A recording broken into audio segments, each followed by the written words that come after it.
Hi అండి, అందరూ ఎలా ఉన్నారు? నేను చాలా బాగున్నాను. మీరందరూ కూడా బాగుండాలని ఆ దేవుని కోరుకుంటున్నానండి. మా విశేషాల ఛానల్కి ప్లీజ్ సబ్స్క్రైబ్ చేయండి, లైక్ చేయండి, షేర్ చేయండి, బెల్ ఐకాన్ కొట్టండి. మా వారికి ఇష్టమని ఈరోజు పొట్లకాయ కూర చేశానండి. వేడివేడిగా చాలా బాగుంటుంది అనమాట. ఈ కూర అనేది పాలు పోసి చేశాను. మా వారు తిని ఏమన్నారనేది మీరు కూడా వినండి. ఎలా ఉందండి పొట్లకాయ కూర? మీకు ఇష్టమని చేశాను. మీరు ఈరోజు పొట్లకాయ కూర కావాలన్నారు కదా, అందుకు తెప్పించి చేశాను. బాగుందా? మీ ఫేవరెట్. మా వారికి చాలా నచ్చిందండి పొట్లకాయ కూర. ఎప్పుడు చేసినా ఇలా చెయ్యి అన్నారు.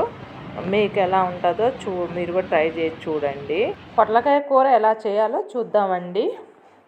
పొట్లకాయలు స్కిన్ తీసేయాలండి, శుభ్రంగా తీయాలన్నమాట. అది కూరలో ఉంటే అంత టేస్ట్ ఉండదు. ఆ స్కిన్ అనేది నీట్గా తీసేసి మంచిగా అట్లా ఈ విధంగా కడగాల.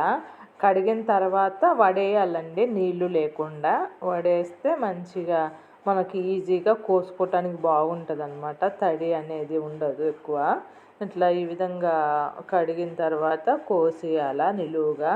కోసిన తర్వాత ఇవి ఇట్లా ముదురు గింజలు ఉంటాయండి. కొన్నిటికి ఉంటాయి, అన్నిటికి ఇట్లా ముదురుగా ఉండవు అనమాట. లేతగా ఉంటే కూరలోనే కోసేసి ఉండొచ్చు. ఇట్లా ఈ విధంగా అన్నీ బద్దల్లాగా తీసుకోవాలా, పొడుగ్గా తీసేసుకొని సన్నగా కట్ చేయాలండి. లావు కట్ చేస్తే తొందరగా ఉడకదనమాట పొట్లకాయ అనేది.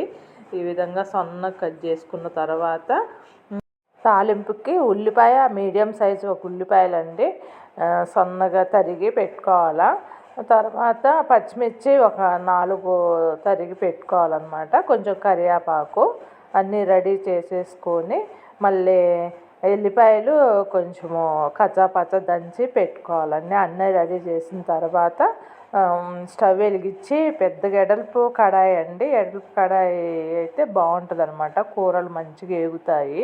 హాఫ్ గంట నూనె పోయాలండి, ఎక్కువ అవసరం ఉండదు అనమాట. తాలింపు గింజలు అన్నీ వేసి చిటపట అన్నాక పచ్చిమిర్చి కరివేపాకు పచ్చపచ్చ దంచిన ఎల్లిపాయలు కూడా వేసి యాగనియాలన్నమాట. మంచిగా ఎల్లిపాయలు దోరగా వేగినాక ఉల్లిపాయలు వేయాలండి. ఉల్లిపాయలు బ్రౌన్ కలర్ వచ్చాక తర్వాత కొంచెం సాల్ట్ వేయాల. 1 టీ స్పూన్ వేసినాను, చూసేసుకోవచ్చు అనమాట. తర్వాత 1/2 టీ స్పూన్ పసుపు కూడా వేసేసి సన్నగా తరిగిన పొట్లకాయ ముక్కలు ఉన్నాయి కదండి, అవి కూడా వేసేసి మంచికి పైకి కిందికి కలపాలన్నమాట, మాడకుండా. ఆ విధంగా 10 నిమిషాలు మూత పెట్టేసి సిమ్లో ఉడకనియాలండి. ఆవిరికి మంచిగా ఉడుకుతుంది అనమాట. మళ్ళీ మూత తీసి ఒక 10 నిమిషాల తర్వాత మూత తీసి మళ్ళీ కలపాలండి. కలిపిన తర్వాత మళ్ళీ ఒక 10 నిమిషాలు సిమ్లోనే అట్లానే మగ్గనియాల. కొంచెం టైం పడుతుందండి పొట్లకాయ కూర ఉడకాలి అంటే. పొట్లకాయ కూర అనేది మంచిగా వేగాలండి, ఉడకాలి. ముక్క కూడా ఉడికేంత వరకు యాగనియాల. వేగిన తర్వాత కొంచెం కారం వేయాల సరిపడా.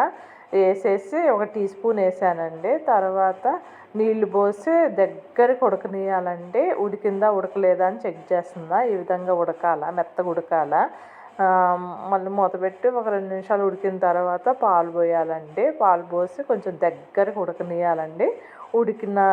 దగ్గరకు ఉడికితే ఉడికినట్టు అనమాట. ఆ విధంగా టేస్ట్ వస్తుంది, చాలా బాగుంటుంది పొట్లకాయ కూర. మా చిన్నప్పుడు మా నాయనమ్మ కాలం నుంచి ఈ విధంగా చేసేవాళ్ళు అప్పట్లో, పాతకాలంలో. ఆ విధంగా నేను కూడా చేసి చూపిస్తున్నానండి. మీరు కూడా ట్రై చేసి చూడండి, ఎలా ఉందో కామెంట్ చేయండి. సిమ్లోనే పాలు పోసాక ఉడకనియాలన్నమాట. ఎక్కువ ఉడికకూడదు. 1-2 నిమిషాలు ఉడికించి ఆఫ్ చేయాలా. ఈ విధంగా రెడీ అయిందండి. ఇలాంటి వెజిటేబుల్స్లో మంచి విటమిన్స్ ఉంటాయండి. కూర ఎక్కువ తినటం మంచిదండి హెల్త్కి. ఎందుకంటే కూరల్లో ఎన్నో రకాల విటమిన్స్ ఉంటాయన్నమాట.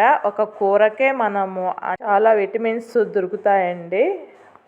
ఈ వీడియో నచ్చినట్లయితే ప్లీజ్ సబ్స్క్రైబ్ చేయండి, లైక్ చేయండి, షేర్ చేయండి, బెల్ ఐకాన్ కొట్టండి. మరో వీడియోతో మీ ముందుంటానండి. ఓకేనండి, బాయ్ బాయ్.